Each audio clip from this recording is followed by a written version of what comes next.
Episode തുടങ്ങുന്നത് തന്നെ നമ്മുടെ ജെനെ കേഫർ കൊണ്ടൊന്ന് വീട്ടിൽ ഡ്രോപ്പ് ചെയ്യുന്നത് കാണിച്ചുകൊണ്ടാണ്. രണ്ടുപേരും ഇപ്പോൾ ഭയങ്കര ഓക്വേർഡായിട്ടാണ് ഫീൽ ചെയ്യുന്നത്. അങ്ങോട്ടും ഇങ്ങോട്ടൊന്നും മിണ്ടത്തൊന്നുമില്ല. എന്നാൽ നമ്മുടെ കേഫർ വന്നിട്ട് ഇവക്കാണെങ്കിൽ നെറ്റിലൊരു ഉമ്മ കൊടുത്തിട്ടാണ് പോകുന്നത്.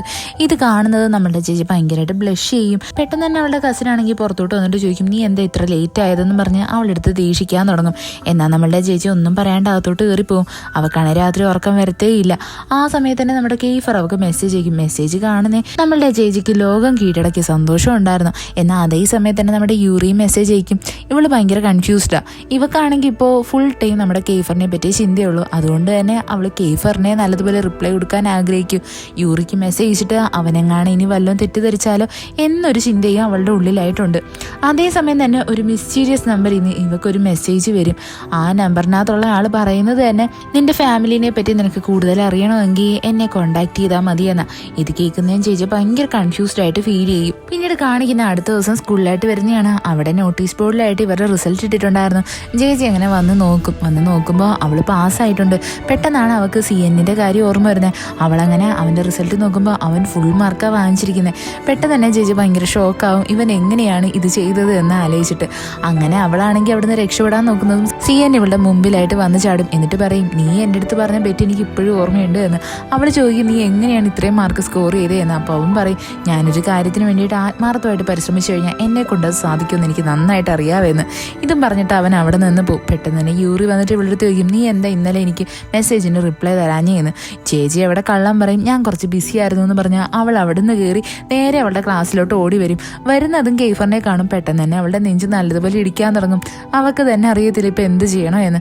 പെട്ടെന്ന് തന്നെ CN വന്നിട്ട് എല്ലാവരുടെയും മുമ്പിലായിട്ട് പറയും, ഞാനും ചേച്ചിയും ഒരു ബെറ്റ് വെച്ചിട്ടുണ്ടായിരുന്നു. ഇതിൽ ഞാനാണ് ജയിച്ചത്. അതുകൊണ്ട് തന്നെ ചേച്ചിക്ക് ആരെയാണോ ഇഷ്ടം അവൾ അവർക്ക് കിസ് കൊടുക്കുമെന്ന്. ഇവിടെ നമ്മുടെ കേഫറും യൂറിയും ഭയങ്കര പ്രൗഡായിട്ട് നിൽക്കും. അവർക്കറിയാം ഇവരിൽ ആരെയും ആയിരിക്കും ഇവള് ചൂസ് ചെയ്യുന്നത് എന്ന്. എന്നാൽ നമ്മുടെ ചേച്ചി ഭയങ്കര ബുദ്ധിമതിയാണ്. അവളാണെങ്കിൽ അവിടെ ഇരിക്കുന്ന അവളുടെ ബെസ്റ്റ് ഫ്രണ്ട് ഒരുത്തനില്ലേ, അവനെ പിടിച്ച് ഉമ്മയും കൊടുക്കും. ഇവനാണെങ്കിൽ ഉറങ്ങിയിരിക്കുമായിരുന്നു. ഇവനൊന്നും മനസ്സിലാവത്തില്ല. ചേച്ചി പറയും, നീ ഒന്നും അറിയണ്ട, ജസ്റ്റ് ഈ കിസ് മാത്രം അക്സെപ്റ്റ് ചെയ്താൽ മതി എന്ന് പറഞ്ഞിട്ട് ഇവൾ അവിടെ നിന്ന് ഇറങ്ങിയും കൊടുക്കും. ഇവനെ അവിടെ ക്ലാസ്സിലുള്ള ചെറുക്കന്മാർ വെറുതെ വെച്ചേക്കോ.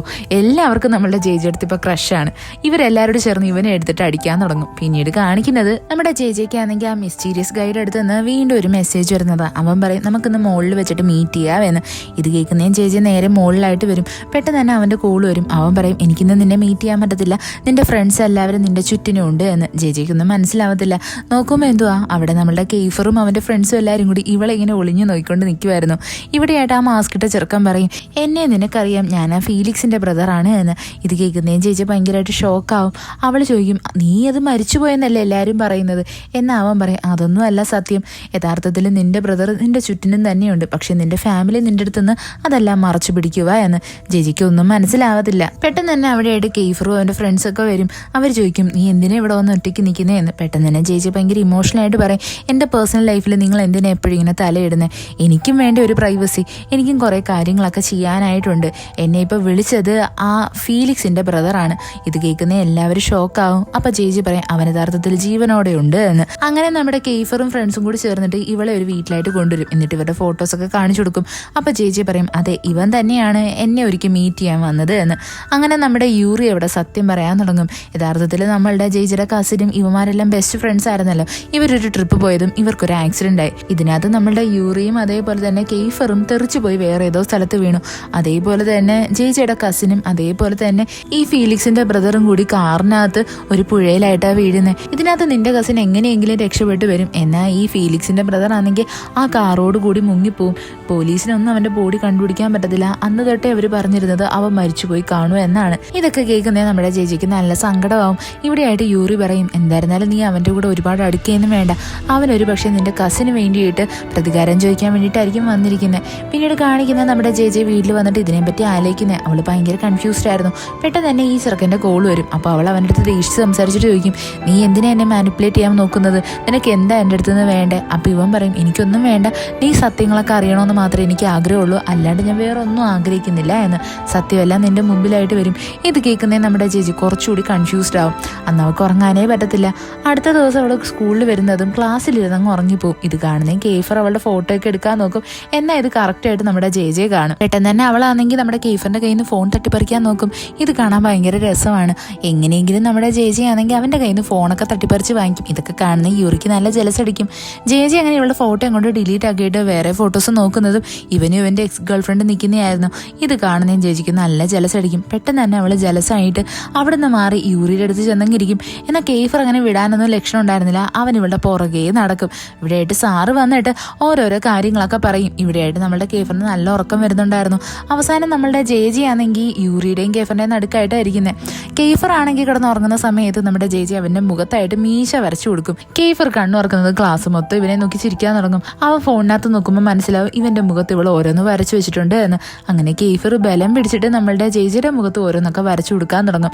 പിന്നീട് കാണിക്കുന്ന ആ ക്ലാസ്സിലുള്ളൊരു ചെറുക്കൻ നമ്മുടെ ജേജിയുടെ കയ്യിൽ നിന്ന് കുറച്ച് പൈസ കടം വാങ്ങിക്കുന്നതാ.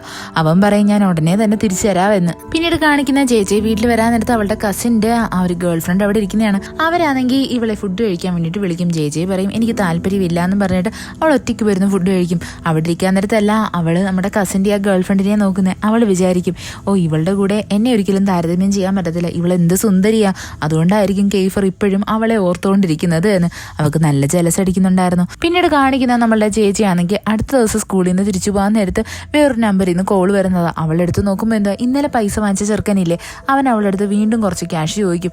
അവൾ ചോദിക്കും നിനക്ക് എന്തിനാ ഇത്ര പൈസയെന്ന്. അപ്പോൾ അവൻ പറയും ഞാനൊരു റെസ്ലിംഗ് ക്ലബ്ബിലാണ് നിൽക്കുന്നതെന്ന്. ഇവൾ ഇതിനെ പറ്റി സംസാരിക്കുന്നതും ഇതും കേട്ടോണ്ട് നമ്മുടെ യൂറി വരും. അവനാണെങ്കിൽ ഇത് കേട്ടിട്ട് ചോദിക്കും അവൻ എന്തിനാ ആ സ്ഥലത്ത് പോയത്, അത് ഭയങ്കര ഡേഞ്ചർ ആയിട്ടുള്ള സ്ഥലമാണല്ലോ, ഞാൻ എന്തായിരുന്നാലും അവനെ പോയി രക്ഷിച്ചിട്ട് വരാമെന്ന് പറഞ്ഞിട്ട് യൂറി പോകാൻ വേണ്ടിയിട്ട് തുടങ്ങും. എന്നാൽ ജെ പറയും നീ ഒറ്റയ്ക്ക് പോകണ്ട ഞാനും വരുന്നു എന്ന്. അങ്ങനെ ജെ യൂറിയും കൂടി ആ സ്ഥലത്തായിട്ട് വരും. അതാണെങ്കിൽ ഒരുമാതിരി ക്രൂക്കഡായിട്ടുള്ള സ്ഥലമായിരുന്നു. അവിടുത്തെ ആ ഒരു മെയിൻ ആളെന്ന് വെച്ച് കഴിഞ്ഞാൽ നമ്മുടെ യൂറിനെ കാണുന്നതും പറയും ഇവനാണെങ്കിൽ ബെറ്റിനകത്ത് തോറ്റുപോയി, അതുകൊണ്ട് അവനൊന്നി റെസ്ലിംഗിൽ പാർട്ടിസിപ്പേറ്റ് ചെയ്യണം, അല്ലെങ്കിൽ അവനിവിടെ ഞങ്ങൾക്ക് അടിമയായിട്ട് നിൽക്കണം എന്ന്. അങ്ങനെ നമ്മളുടെ യൂറി ആണെങ്കിൽ ഇവന് വേണ്ടിയിട്ട് അടി കൂടാൻ വേണ്ടിയിട്ട് റെസ്ലിംഗ് ചെയ്യാൻ വേണ്ടിയിട്ട് ആ ഒരു ഇതിനകത്തായിട്ട് കയറും. നമ്മുടെ ജെ ആയിരുന്നാലും നല്ല ടെൻഷനിലായിരുന്നു. ഇവിടെ നമ്മളുടെ യൂറി നല്ലതുപോലെ ഫൈറ്റ് ചെയ്യും. അവന് നല്ല ഇടിയൊക്കെ കിട്ടും. എന്നാലും ജെ നല്ലതുപോലെ എൻകറേജ് ചെയ്യുന്നതുകൊണ്ട് അവൻ അവസാനം അവിടെയായിട്ട് ജയിക്കും. അവനങ്ങനെ ജെജിനെയും കൊണ്ട് അവിടുന്ന് പോകാനായിട്ട് ഒരുങ്ങുന്നതും ആ റെസ്ലിംഗിന്റെ ഓണർ പറയും ഇതിനകത്ത് ജെയും ഇനി പാർട്ടിസിപ്പേറ്റ് ചെയ്തേ പറ്റത്തുള്ളൂ എന്ന്. സത്യം പറഞ്ഞാൽ ഈ സമയത്ത് നമ്മളുടെ കെയ്ഫർ ജെജിയുടെ കാര്യത്തിൽ ഭയങ്കര ടെൻഷനിലായിരുന്നു. അവന്റെ ഹാക്കർ ഫ്രണ്ടിനെ യൂസ് ചെയ്തിട്ട് ജെജിയുടെ ഫോണൊക്കെ ഹാക്ക് ചെയ്തെടുക്കും. അവളിപ്പോൾ എവിടെയാണെന്ന് അറിയാൻ വേണ്ടിയിട്ട്. അപ്പോൾ നമ്മുടെ കെയ്ഫറിന് മനസ്സിലാവും ഇവൾ ആ റെസ്ലിംഗ് ക്ലബ്ബിലായിരുന്നു. കെയ്ഫർ നേരെ തന്നെ ജെജിനെ കാണാൻ വേണ്ടി ആ ക്ലബ്ബിലായിട്ട് വരും. എന്നിട്ട് ഇവളെ പിടിച്ചുകൊണ്ട് പുറത്തോട്ട് വരാനായിട്ട് ഒരുങ്ങും. കെയ്ഫർ നമ്മുടെ ജെജിനെ ഒത്തിരി വഴക്ക് പറയും. അതായത് ഇത്രയും ഡേഞ്ചർ ആയിട്ടുള്ള സ്ഥലത്ത് നീ എന്തിനാ ഒറ്റയ്ക്ക് വന്നത് എന്നും ചോദിച്ചിട്ട്. എന്നാൽ നമ്മുടെ ജെജി ഒന്നും മിണ്ടാണ്ട് നിൽക്കും. കെയ്ഫർ ആണെങ്കിൽ ജെജിയുടെ കയ്യിൽ നിന്ന് പൈസ വാങ്ങിച്ചാൽ ചെറുക്കനില്ലേ അവൻ ഇട്ടൊരു അടിയങ്ങ് വെച്ചു കൊടുക്കും. അവൻ ചോദിക്കും നീ എന്തിനാ ഇവളെ ഇതിനകത്തോട്ട് വലിച്ചഴിച്ചത് എന്ന്. അവസാനം നമ്മളുടെ കെയ്ഫർ ഇവളെയും കൊണ്ട് പുറത്തു വരും. അവിടെ ഇവരെ തടയാൻ വേണ്ടിയിട്ട് ഗുണ്ടകളൊക്കെ ഉണ്ടായിരുന്നു. എന്നാൽ കെയ്ഫർ അവന്മാർക്കെല്ലാം നല്ല ഇടി വെച്ചു കൊടുക്കും. എന്നിട്ട് ഇവനാണെങ്കിൽ നമ്മുടെ ജെജിനെ പിടിച്ചുകൊണ്ട് അവിടെ നിന്ന് ഓടിപ്പോവും. ഇതൊക്കെ കാണുന്നതും യൂറിക്ക് അവിടെ മനസ്സിലാവും കെയ്ഫറിന് ജെജിനെ എന്ത് ഇഷ്ടവാ എന്ന്. അവൻ ഭയങ്കര അപ്സെറ്റ് ആയിരുന്നു. അത് കഴിഞ്ഞിട്ട് കാണിക്കുന്നത് അടുത്ത ദിവസം നമ്മളുടെ യൂറി ആണെങ്കിൽ അവന്റെ എല്ലാവും നമ്മുടെ ജെജി അടുത്ത് കൺഫസ് ചെയ്യാൻ വേണ്ടിയിട്ട് ഒരു കഫേയിലായിട്ട് വന്നിരിക്കുന്നതാ. അവന്റെ കയ്യിലായിട്ട് ഒരു റോസാപ്പൂവും അതേപോലെ ഒരു റിങ്ങും ഉണ്ടായിരുന്നു. അവന് നല്ലതുപോലെ അറിയാം ജെജിക്ക് അവനടുത്ത് എന്തോ ഒരു ഫീലിങ്സ് ഉണ്ട് എന്ന്. അതുകൊണ്ട് തന്നെ അവൻ അതുമായിട്ട് പ്രൊസീഡ് ചെയ്യാൻ വേണ്ടിയിട്ട് തീരുമാനിക്കും. അത് കഴിഞ്ഞ് കാണിക്കുന്ന നമ്മുടെ ജെജേനെയാ. അവളാണെങ്കിൽ ക്ലാസ്സിൽ നിന്ന് പുറത്തോട്ട് ഇറങ്ങുന്നതും അവൾ ആരെയോ ഇങ്ങനെ തിരയുന്നുണ്ടായിരുന്നു. പെട്ടെന്ന് തന്നെ കീഫർ അവിടേക്ക് വരും. അവൻ കാതിലായിട്ടൊരു കമ്മലും ഇട്ടിട്ടുണ്ട്. ഇത് കാണുന്നേ ജെ അത് ശ്രദ്ധിക്കും. അവളാണെങ്കിൽ ഇങ്ങനെ നോക്കി നിൽക്കുന്നേ നമ്മുടെ കീഫർ ചോദിക്കും ഓഹോ നീ അപ്പൊ എന്റെ നല്ലതുപോലെ ഫ്ലാറ്റ് ആണല്ലേ, നീ എന്നെ വായി നോക്കി നിൽക്കുകയാണല്ലേ. ഇത് കേൾക്കുന്നേ ജെ ആണെങ്കിൽ അങ്ങനെയൊന്നും ഇല്ലാന്നും പറഞ്ഞിട്ട് ഇവനെ കളിയാക്കാൻ തുടങ്ങും. പെട്ടെന്ന് തന്നെ കീഫർ ആണെങ്കിൽ ഇവളെ ഒരു മൂലയ്ക്കായിട്ട് പിടിച്ചു നിർത്തിയിട്ട് ഇവളെ നല്ലതുപോലെ കളിയാക്കി ഇവളെ ടീസ് ചെയ്യും. എന്നാൽ നമ്മുടെ ജെ നല്ലതുപോലെ ബ്ലഷ് ചെയ്യുന്നുണ്ടായിരുന്നു. പെട്ടെന്ന് തന്നെ അവളുടെ ക്ലാസ്സിലെ ക്ലാസ്മേറ്റ്സ് വരുന്നതും അവൻ അവിടെ നിന്ന് അങ്ങ് പോവും. അത് കഴിഞ്ഞിട്ട് കാണിക്കുന്നത് ഇവരെല്ലാവരും കൂടി ഒരു യൂണിവേഴ്സിറ്റി കോളേജിൽ പോകാൻ നിൽക്കുന്നയാ. സിയൻ ആണെങ്കിൽ മര്യാദയ്ക്ക് ടൈ ഒന്നും കെട്ടിയിട്ടില്ലായിരുന്നു. ഇത് കാണുന്നതും ജെ ആണെങ്കിൽ അവനെ ഹെൽപ്പ് ചെയ്യാൻ വേണ്ടിയിട്ട് അവന്റെ ടൈ ഒക്കെ കെട്ടിക്കൊടുക്കും. എന്നാൽ ഇത് കണ്ടുവരുന്ന കെയ്ഫറിന് നല്ലതുപോലെ ജലസ് അടിച്ചിട്ട് അവന്റെ ടൈ ഒക്കെ ലൂസാക്കി അടിച്ചിടും. കാര്യം ഇവളെ കൊണ്ട് കെട്ടിക്കാൻ വേണ്ടിയിട്ട്. നമ്മുടെ ജെ മാത്രമാണല്ലോ ആ ക്ലാസ്സിലുള്ള ഏക പെൺകുട്ടി. അതുകൊണ്ട് തന്നെ എല്ലാവർക്കും അവളെ കൊണ്ട് ടൈ കെട്ടിക്കാനാ ആഗ്രഹം. ജെക്കാണെങ്കിൽ നന്നായിട്ട് അറിയാം കെയ്ഫറിന് നല്ലതുപോലെ ടൈ കെട്ടാൻ അറിയാമെന്ന്. എങ്കിലും അവൻ ദേഷ്യപ്പെടാണ്ടിരിക്കാൻ വേണ്ടിയിട്ട് അവൾ അവനെയും കെട്ടിക്കൊടുക്കും. അത് കഴിഞ്ഞിട്ട് ഇവർ യൂണിവേഴ്സിറ്റി കോളേജിലായിട്ട് വരും. അവിടെയായിട്ടൊരു ടീച്ചറിന്റെ മുഖം കാണുന്നതും നമ്മുടെ ജെ ആണെങ്കിൽ വിചാരിക്കും ഇയാളെ കണ്ടിട്ട് നല്ല പരിചയം തോന്നുന്നല്ലോ, എന്റെ പേരുമായിട്ടൊക്കെ സാമ്യമുണ്ടല്ലോ, ഞാനുമായിട്ട് റിലേറ്റഡ് ആയിരിക്കും എന്ന്. അത് കഴിഞ്ഞിട്ട് ഇവർ ക്ലാസ്സിൽ വന്നിരിക്കും. നമ്മുടെ കെയ്ഫർ ആണെങ്കിൽ അവളുടെ അടുത്തിരിക്കുന്ന ചെറുക്കനെ പിടിച്ച് മാറ്റിയിട്ട് അവൻ അവളുടെ അടുത്ത് വന്നിരിക്കാനായിട്ട് ഒരുങ്ങും. ജെ ആണെങ്കിൽ ഇപ്പൊ യൂറിയുടെയും കെയ്ഫറിന്റെയും നടുക്കായിട്ട് പെട്ടുപോയിട്ടുണ്ടായിരുന്നു. അത് കഴിഞ്ഞ് ക്ലാസ്സൊക്കെ കഴിഞ്ഞ് ഇറങ്ങുന്നതും പെട്ടെന്ന് തന്നെ നമ്മളുടെ ജെ ആണെങ്കിൽ അവിടെയായിട്ട് ആ പ്രൊഫസറിനെ കാണും. അപ്പോൾ അവൾക്ക് ഓർമ്മ വരും അവളുടെ ഫോണിൽ അടിപൊളിയായിട്ടൊരു ഫോട്ടോ ഉണ്ടായിരുന്നു ഇവളുടെ കുഞ്ഞുനാളിൽ ഒരാളുടെ മടിയിലിരിക്കുന്നതായിട്ട്. പെട്ടെന്ന് തന്നെ ജേജിക്ക് മനസ്സിലാവും ഇത് വേറെ ആരുമല്ല അവളുടെ അച്ഛൻ തന്നെയായിരുന്നു. ജേജി അങ്ങനെ ഭയങ്കരമായിട്ട് നിലവിളിച്ച് അവളുടെ അച്ഛൻ്റെ അടുത്ത് നിന്ന് സംസാരിക്കാനിരുന്നു. അച്ഛനായിരുന്നാലും ഭയങ്കര ഇമോഷണലാവും. അവളെ കണ്ടിട്ട് പറയും, ഞാൻ ഈ ഒരു മൊമെന്റിന് വേണ്ടിയിട്ട് എത്ര നാളായിട്ട് കാത്തിരിക്കായിരുന്നു എന്നറിയോ, ഞാൻ നിന്നെ മിസ് ചെയ്യുന്നുണ്ട് മോളെ, എന്നോട് നീ ക്ഷമിക്കണം എന്നൊക്കെ. ഇതൊക്കെ പറഞ്ഞ് അവർ കെട്ടിപ്പിടിക്കുന്നത് പെട്ടെന്ന് തന്നെ ജേജിയുടെ കസിനില്ലേ അവൻ വന്നിട്ട് ഇവളെ അങ്ങ് പിടിച്ചു മാറ്റും. എന്നിട്ട് അയാളുടെ അടുത്ത് പറയും, നിങ്ങൾ ഞങ്ങളോട് പറഞ്ഞ ആ ഒരു വാക്ക് നിങ്ങൾ മറന്നുപോയോ, നിങ്ങളത് പാലിക്കാൻ ബാധ്യസ്ഥനാണ് എന്നൊക്കെ പറഞ്ഞിട്ട് അയാളെ നല്ലതുപോലെ വരട്ടും. ഇവിടെയായിട്ട് ചേച്ചി ഭയങ്കരമായിട്ടും കരയുന്നുണ്ടായിരുന്നു. ഇവളുടെ അച്ഛനായിരുന്നാലും സോറി പറഞ്ഞിട്ട് പെട്ടെന്ന് തന്നെ അവിടെ നിന്ന് അങ്ങ് പൊക്കളയും. ഇതൊക്കെ കാണുന്നതും ചേച്ചി അവിടെ കിടന്ന് ഭയങ്കരമായിട്ട് കിടന്ന് കരയാൻ തുടങ്ങും. സത്യം പറഞ്ഞാൽ ഇത് കണ്ടു നിൽക്കുന്ന കേഫറിന് നല്ല വിഷമം വരും. അവനാണെങ്കിൽ ചേച്ചിയുടെ കസിനില്ലേ അവനെ പിടിച്ച് തള്ളിയിട്ടിട്ട് ചോദിക്കും, നീ എന്തിനെങ്ങനെയൊക്കെ കാണിക്കുന്നത്, അവളുടെ ലൈഫിൽ എന്തിനാണ് നീ ഇത്രയ്ക്കും തലയിടുന്നതെന്ന് പറഞ്ഞിട്ട് അവർ തമ്മിൽ അടിയാവാനായിട്ട് തുടങ്ങും. പിന്നീട് കാണിക്കുന്നത് നമ്മളുടെ ജേജേനെ യൂറിയും കേഫറും കൂടി നിന്ന് സമാധാനിപ്പിക്കുന്നതാ. ഇവിടെ നമ്മളുടെ ജേജി ഭയങ്കരമായിട്ട് തകർന്നു പോയിട്ടുണ്ടായിരുന്നു. അവൾ അങ്ങനെ നേരെ വീട്ടിലായിട്ട് വന്നിട്ട് അവളുടെ ആ കസിനില്ലേ അയാളുടെ അടുത്ത് ചോദിക്കും, നിങ്ങൾ എന്തിനാ എൻ്റെ അടുത്ത് കള്ളം പറഞ്ഞത്, ഞാൻ എൻ്റെ അച്ഛനെ കണ്ടല്ലോ, എന്തിനാ എൻ്റെ അച്ഛൻ്റെ അടുത്ത് നിന്ന് മാറ്റി നിർത്തിയത്. അപ്പോൾ ഇയാൾ പറയും, ജേജെ നീ ഒന്ന് വെയിറ്റ് ചെയ്യ്, നിന്റെ അമ്മ നാളെ വരും, അപ്പോൾ നിനക്ക് സത്യം എല്ലാം മനസ്സിലാവും എന്ന്. ഇവള് ഭയങ്കരമായിട്ട് ദേഷ്യത്തിൽ അവിടെ നിന്ന് ഇറങ്ങി എങ്ങ് പോവും. പിന്നീട് കാണിക്കുന്ന ജേജി നേരെ കേഫറിൻ്റെ വീട്ടിലായിട്ട് വരുന്നതാ. അവിടെ അവൻ ഒറ്റയ്ക്കേ ഉണ്ടായിരുന്നുള്ളൂ. അപ്പോൾ അവൻ്റെ അടുത്ത് ചോദിക്കും, അല്ല നീ ഇവിടെ ഒറ്റയ്ക്കാണോ താമസിക്കുന്നത്. അവിടെ കേഫർ പറയും, എൻ്റെ അമ്മ മരിച്ചുപോയി, അച്ഛൻ വേറെ കല്യാണം കഴിച്ചു, അതുകൊണ്ട് ഞാൻ അച്ഛനെ ഇവിടുന്ന് പുറത്താക്കിയിരിക്കുക, ഞാനും എൻ്റെ ബ്രദേഴ്സുമാണ് ഇവിടെ താമസിക്കുന്നത് എന്ന്. ഇവിടെയായിട്ട് രണ്ടുപേരുടെയും മൂഡ് ഭയങ്കര ഓഫായിട്ടുണ്ടായിരുന്നു. അങ്ങനെ കേഫർ പറയും, എങ്കിൽ പിന്നെ നമുക്കൊരു ഗെയിം കളിച്ചാലോ, ഇതിൽ നമുക്ക് അങ്ങോട്ടും ഇങ്ങോട്ടും ക്വസ്റ്റ്യൻ ചോദിക്കാം, ആൻസർ പറഞ്ഞില്ല എന്നുണ്ടെങ്കിൽ മുഖത്തായിട്ട് പടം വരയ്ക്കാം, ഇതിനകത്ത് ആരെങ്കിലും അങ്ങോട്ടും ഇങ്ങോട്ടും ചീത്ത വിളിച്ചാൽ അതിനുള്ള പണിഷ്മെന്റും കിട്ടും എന്ന് പറയും. അങ്ങനെ ഇവർ ഗെയിം സ്റ്റാർട്ട് ചെയ്യും. കേഫർ ആദ്യം തന്നെ നമ്മുടെ ജേജിയോട് ചോദിക്കുന്നത് അവളുടെ അമ്മേനെ പറ്റിയാണ്. അപ്പോൾ നമ്മുടെ ജേജി പറയും, അമ്മ വേറെ കല്യാണം കഴിച്ചു, അമ്മ എന്നെ എൻ്റെ ആൻറ്റിയുടെ വീട്ടിലായിട്ടാണ് നിർത്തിയിരിക്കുന്നത് എന്ന്. ഇവിടെയായിട്ട് ജേജി തിരിച്ചു ചോദിക്കുന്നത്, നീ എൻ്റെ കസിനുമായിട്ട് എന്തെങ്കിലും മേക്കപ്പ് ചെയ്യാൻ ആഗ്രഹിക്കുന്നുണ്ടോ. എന്നാൽ നമ്മളുടെ കേഫർ ആണെങ്കിൽ ഒന്നും പറയാൻ റെഡി ആയിരുന്നില്ല. അങ്ങനെ ജേജി അവൻ്റെ മുഖത്തായിട്ട് ഓരോന്ന് വരച്ചൊക്കെ കൊടുക്കും. അങ്ങനെ ഇവർ അങ്ങോട്ടും ഇങ്ങോട്ടും കുറേ ക്വസ്റ്റ്യൻസ് ഒക്കെ ചോദിക്കും. അതിൻ്റെ ഇടയിലായിട്ട് നമ്മളുടെ കേഫർ ആണെങ്കിൽ ജേജി എടുത്ത് ചോദിക്കും, നീ എൻ്റെ അടുത്ത് അട്രാക്റ്റഡ് ആണോ എന്ന്. എന്നാൽ ഇത് കേൾക്കുന്നേ നമ്മളുടെ ജേജി പറയും, ഒന്ന് പോടാ അവിടുന്ന്, നിന്നെ പോലൊരു പ്രാന്തനെ പ്രേമിക്കേണ്ട അവസ്ഥയൊന്നും എനിക്ക് വന്നിട്ടില്ല എന്ന് പറഞ്ഞിട്ട് അവൾ ഇവനെ ഓരോ ചീത്തയൊക്കെ പറയാൻ തുടങ്ങും. എന്നാൽ ഇത് കേൾക്കുന്നേ നമ്മുടെ കേഫർ ഇരുന്ന് ചിരിക്കും. കാര്യം ഇവിടെ ആരാണോ ചീത്ത വിളിക്കുന്നത് അവർക്ക് പണിഷ്മെന്റ് കിട്ടും എന്നല്ലേ. കേഫർ ഒന്നും നോക്കത്തില്ല, അവളെ പിടിച്ചങ്ങ് കിസ് ചെയ്യും. സത്യം പറഞ്ഞാൽ നമ്മളുടെ ചേച്ചി ഭയങ്കരമായിട്ട് ബ്ലഷ് ചെയ്തിട്ടുണ്ടായിരുന്നു. അവൾക്ക് തന്നെ അറിയത്തില്ല അവൾക്ക് ഇപ്പം എന്താണ് ഫീൽ ചെയ്യുന്നതെന്ന്. യഥാർത്ഥത്തിൽ അവൾക്ക് കേഫറിനെ ഭയങ്കര ഇഷ്ടമാണല്ലോ, അതുകൊണ്ട് അവൾ അവനെ പിടിച്ചു മാറ്റാനും നോക്കത്തില്ല, അടിക്കാനും നോക്കത്തില്ല. അത് കഴിഞ്ഞിട്ട് കാണിക്കുന്ന ഇവളുടെ ഫ്രണ്ട്സിന്റെ കൂടെയൊക്കെ ഇങ്ങനെ നടന്നു പോകാൻ നേരത്ത് അവിടെയായിട്ട് കുറച്ച് ചെറുക്കന്മാർ നമ്മളുടെ കേഫറിന്റെ അനിയനെ എടുത്തിട്ട് അടിക്കുന്നതാണ്. അവിടെ ഭയങ്കര വലിയ ഫൈറ്റ് തന്നെ നടക്കുന്നത്. സംഭവം എന്താണെന്ന് വെച്ചാൽ നമ്മുടെ കേഫറിന്റെ അനിയനില്ലേ അവന്റെ ഗേൾ ഫ്രണ്ടിന്റെ അടുത്ത് ആരോ സംസാരിച്ചെന്നും പറഞ്ഞിട്ടാണ്. ഇനി ഇതൊക്കെ കാണുന്നത് നമ്മുടെ കേഫർ ആണെങ്കിൽ വലിയ മൈൻഡൊന്നും ആക്കാണ്ട് നോക്കിക്കൊണ്ട് നിൽക്കും. പെട്ടെന്ന് തന്നെ നമ്മളുടെ യൂറിക്ക് ഇതൊക്കെ കണ്ടിട്ട് ദേഷ്യം വന്നിട്ട് അവനാണെങ്കിൽ നമ്മുടെ കേഫറിന്റെ അനിയനെ എടുത്തിട്ട് അടിക്കും. ഇത് കാണുന്നതും കേഫർ അങ്ങനെ വെറുതെ ഇരിക്കത്തൊന്നുമില്ല. അവൻ വന്നിട്ട് യൂറിക്ക് ഇട്ടൊരു അടിയും വെച്ചു കൊടുക്കും. സത്യം പറഞ്ഞാൽ ഇതിന്റെ ഇടയിൽ പെട്ടു വന്നാൽ നമ്മളുടെ ജേജി തന്നെ. അവൾ വേഗം തന്നെ വന്നിട്ട് യൂറിനെ സപ്പോർട്ട് ചെയ്യും. കേഫറിന്റെ അടുത്ത് പറയും, ഇവിടെ പ്രശ്നം എന്ന് വെച്ചാൽ നിനക്ക് നിന്റെ അനിയനും തന്നെയാണ് കേഫർ, നിങ്ങളാണ് ഇവിടെ പ്രശ്നം ഉണ്ടാക്കിയതെന്നും പറഞ്ഞിട്ട് അവൾ യൂറിയുടെ കൂടെ നിൽക്കും. സത്യം പറഞ്ഞാൽ ഇത് കാണുന്ന യൂറിക്ക് നല്ല സന്തോഷമാവും. ജേജി ആയിരുന്നാൽ അത് കഴിഞ്ഞിട്ട് യൂറിയുടെ കൂടെ ഇരിക്കും. കാര്യം അവൻ ഭയങ്കര ശാന്തനായിട്ടല്ലേ ഇരിക്കുന്നത്, അവൾക്ക് അത് ഭയങ്കരമായിട്ട് ഇഷ്ടപ്പെടും. എന്നാൽ ഇവിടെയായിട്ട് നമ്മളുടെ CN ജേജി എടുത്ത് പറയും, നീ വിചാരിക്കുന്ന പോലെ കേഫർ അത്ര മോശക്കാരനൊന്നും അല്ല, അവനിപ്പോൾ നല്ല ഗിൽറ്റി ഫീൽ ചെയ്യുന്നുണ്ടായിരിക്കും. അവിടെയായിട്ട് കേഫർ വന്നിട്ട് എല്ലാവർക്കും ട്രീറ്റ് ഒക്കെ കൊടുക്കും. എന്നിട്ട് നേരെ വന്ന് യൂറി എടുത്ത് സംസാരിക്കും. അവൻ അവിടെ പറയും, എടാ നീ എന്നോട് ക്ഷമിക്കണം, ഞാൻ അപ്പോഴത്തെ ദേഷ്യത്തിന് അങ്ങനെ ചെയ്തു പോയതാന്ന് പറഞ്ഞിട്ട് രണ്ടുപേരും കൈ കൊടുക്കും. എന്നാൽ നമ്മളുടെ ജേജയ്ക്കാണെങ്കിൽ ഇപ്പോൾ വലിയ ഇൻട്രസ്റ്റ് ഒന്നും ഇല്ല അവൻ്റെ അടുത്ത് സംസാരിക്കാൻ വേണ്ടിയിട്ട്. അവളിപ്പോഴും ദേഷ്യത്തില്ല. പെട്ടെന്ന് തന്നെ നമ്മളുടെ ജേജി പറയും, നീ എൻ്റെ അടുത്ത് സോറി പറയണോ എന്ന്. എന്നാൽ നമ്മളുടെ കീഫറിന്റെ ഈഗയാണെങ്കിൽ ഭയങ്കര വലുതായതുകൊണ്ട് തന്നെ അവൻ ഇവിടെ സോറി ഒന്നും പറയത്തില്ല. അവിടെയായിട്ട് അവൻ പറയും, ഞാൻ നിന്റെ അച്ഛൻ ഇരിക്കുന്ന സ്ഥലം എവിടാന്ന് പറഞ്ഞു കഴിഞ്ഞാൽ നീ എന്നോട് ക്ഷമിക്കുവോ എന്ന്. ഇത് കേൾക്കുന്നതും ചേച്ചിക്ക് ഭയങ്കര സന്തോഷമാവും. പിന്നീട് കാണിക്കുന്നത് നമ്മുടെ ജേജിയുടെ വീട്ടിലാണ്. അവിടെയാണെങ്കിൽ അവളുടെ കസിൻ അവളുടെ ആൻറ്റി അടുത്ത് പറയും, യഥാർത്ഥത്തിൽ നമ്മുടെ കമ്പനി ഇപ്പോൾ നല്ല ലോസിലാണ് പൊക്കോണ്ടിരിക്കുന്നത്, നമ്മളെ ഹെൽപ്പ് ചെയ്യാൻ ഇപ്പോൾ ഒരാൾക്ക് മാത്രമേ പറ്റത്തുള്ളൂ, അത് യൂറിയുടെ ഗ്രാൻഡ് ഫാദറിനാണ്. അതുകൊണ്ട് ഞാൻ വിചാരിക്കുന്നത് ജേജിയും യൂറിയുമായിട്ടുള്ള എൻഗേജ്മെന്റ് നടത്തി വെച്ചാൽ നമുക്കത് ഹെൽപ്ഫുൾ ആയിരിക്കും എന്നൊക്കെയാണ്. അവരതിനെ പറ്റിയൊക്കെ സംസാരിക്കും.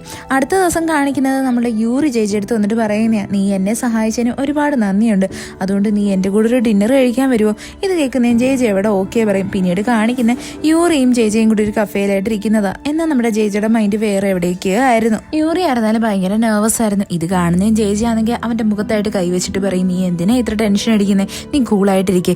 ഇത് കാണുന്നത് നമ്മുടെ യൂറിക്ക് ഭയങ്കരമായിട്ട് ബ്ലഷ് ചെയ്യും. അവനാണെങ്കിൽ ഇപ്പൊ എന്തൊക്കെയോ ഫീൽ ചെയ്യുന്നുണ്ടായിരുന്നു. പെട്ടെന്ന് തന്നെ നമ്മുടെ കേഫർ അവിടോട്ട് വന്നിട്ട് ജെ എടുത്ത് ദേഷ്യപ്പെടാൻ തുടങ്ങും. അവൻ അവളെ കാണുന്നതും ചോദിക്കും, നിന്നെ ഞാൻ എത്ര തവണ കോൾ ചെയ്തു, നീ എന്താ ഫോൺ എടുക്കാഞ്ഞത്, നിന്റെ അച്ഛൻ എവിടെയാണോ വർക്ക് ചെയ്യുന്നത് അത് ഞാൻ കണ്ടുപിടിച്ചു എന്ന്. ഇത് കേൾക്കുന്നതും ജെ ഭയങ്കര സർപ്രൈസ്ഡ് ആവും. എന്നാൽ ഇവിടെ നമ്മുടെ കെയ്ഫറിനാണെങ്കിൽ യൂറിയുടെ മുഖത്ത് കൈവച്ചതിന്റെ പേരിൽ നല്ല ജലസും ഉണ്ടായിരുന്നു.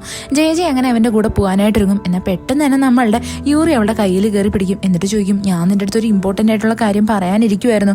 അപ്പോൾ നമ്മളുടെ ജെ പറയും, നീ എന്നോട് ക്ഷമിക്കണം, എനിക്കിപ്പോൾ പോയേ പറ്റത്തുള്ളൂ, നീ എനിക്ക് വേണ്ടി ഇവിടെ വെയിറ്റ് ചെയ്തിരിക്കുകയാണെങ്കിൽ ഞാൻ ഇപ്പോൾ പോയിട്ട് തിരിച്ചു വരാം. അപ്പോൾ യൂറി പറയും, എത്ര നേരമായിരുന്നാലും ഞാൻ ഇവിടെ തന്നെ കാണുമെന്ന്. പിന്നീട് കാണിക്കുന്നത് നമ്മുടെ ജെ കെയ്ഫറിന്റെ കൂടെ ഇവളുടെ അച്ഛൻ എവിടെയാണോ വർക്ക് ചെയ്യുന്നത് അവിടെ വരുന്നതാ. അപ്പോൾ അവിടുത്തെ ലേഡി പറയും, അത് ഇയാൾ ഇന്ന് വേറൊരു സ്ഥലത്തോട്ട് മാറിപ്പോയി, കുറച്ച് മുന്നെയാണ് പോയത് എന്ന്, നിങ്ങൾ ഇനിയിപ്പോൾ ചെന്നാലും അയാളെ കാണാൻ പറ്റത്തില്ല എന്ന് പറയും. ഇത് കേൾക്കുന്നേ നമ്മുടെ ജെ ഭയങ്കരമായിട്ട് കരയും. അവൾക്ക് നല്ല വിഷമം ഉണ്ടായിരുന്നു. ഇത് കാണുന്ന കെയ്ഫർ അവളെ കെട്ടിപ്പിടിച്ച് സമാധാനിപ്പിക്കും. അത് കഴിഞ്ഞിട്ട് കാണിക്കുന്നത് നമ്മളുടെ ജെ ആണെങ്കിൽ യൂറിനെ കാണാൻ വേണ്ടിയിട്ട് തിരിച്ചു വരുന്നതാ. അവിടെ വരാൻ നേരത്ത് യൂറി ഇവളെ കാണുന്നത് നല്ല സന്തോഷിക്കും. എന്നിട്ട് അവൻ അവിടെ ഡയറക്റ്റായിട്ട് ഇവളുടെ അടുത്ത് പറയും, എനിക്ക് നിന്നെ ഇഷ്ടമാണ്, ഞാൻ നിന്നെ കല്യാണം കഴിക്കാൻ ആഗ്രഹിക്കുന്നു എന്ന്. സത്യം പറഞ്ഞാൽ ഇത് കേൾക്കുന്നതും ജെ ഭയങ്കരമായിട്ട് ഷോക്കായിട്ടുണ്ടായിരുന്നു. അവൾ ചോദിക്കും, അതിന് നമുക്ക് കല്യാണ പ്രായമായിട്ടില്ലല്ലോ. എന്നാലും യൂറി പറയും, ഞാനിതൊരു പ്രിക്കോഷനായിട്ട് പറഞ്ഞതാണ്, എനിക്ക് നിന്റെ മനസ്സിലുള്ള ഫീലിങ്സ് ആദ്യമേ കൺഫസ് ചെയ്യണമെന്നുണ്ടായിരുന്നു എന്നും പറഞ്ഞിട്ട് അവൻ അവളുടെ കയ്യിലായിട്ട് റിങ്ങും കൊടുക്കും, അതേപോലെ ഒരു പൂവും കൊടുക്കും. ഇത്രയും ചെയ്തിട്ട് നമ്മളുടെ യൂറി അവിടുന്ന് പോകും. എന്നിട്ട് പറയും, ഞാൻ നിനക്ക് വലിയ പ്രഷറൊന്നും തരാൻ ആഗ്രഹിക്കുന്നില്ല, നീ സമയമെടുത്ത് എന്താന്ന് വെച്ചാൽ തീരുമാനിച്ചാൽ മതിയെന്ന്. സത്യത്തിൽ നമ്മളുടെ ജേജിക്കാണെങ്കിൽ നല്ല കൺഫ്യൂഷൻ ഉണ്ടായിരുന്നു. അവൾക്ക് സന്തോഷമാണോ സങ്കടമാണോ അതേപോലെ തന്നെ കൺഫ്യൂഷനാണോ ഒന്നും മനസ്സിലാവത്തില്ല. ഈ എപ്പിസോഡ് ഇവിടെ വെച്ച് അവസാനിക്കുന്നു. ഇഷ്ടപ്പെട്ട ഫ്രണ്ട്സിന് ഷെയർ ചെയ്യാൻ മറക്കല്ലേ. വീഡിയോ എങ്ങനെ ഉണ്ടായിരുന്നെന്ന് കമന്റ് ചെയ്ത് അറിയിക്കുക. It's signing off MDC.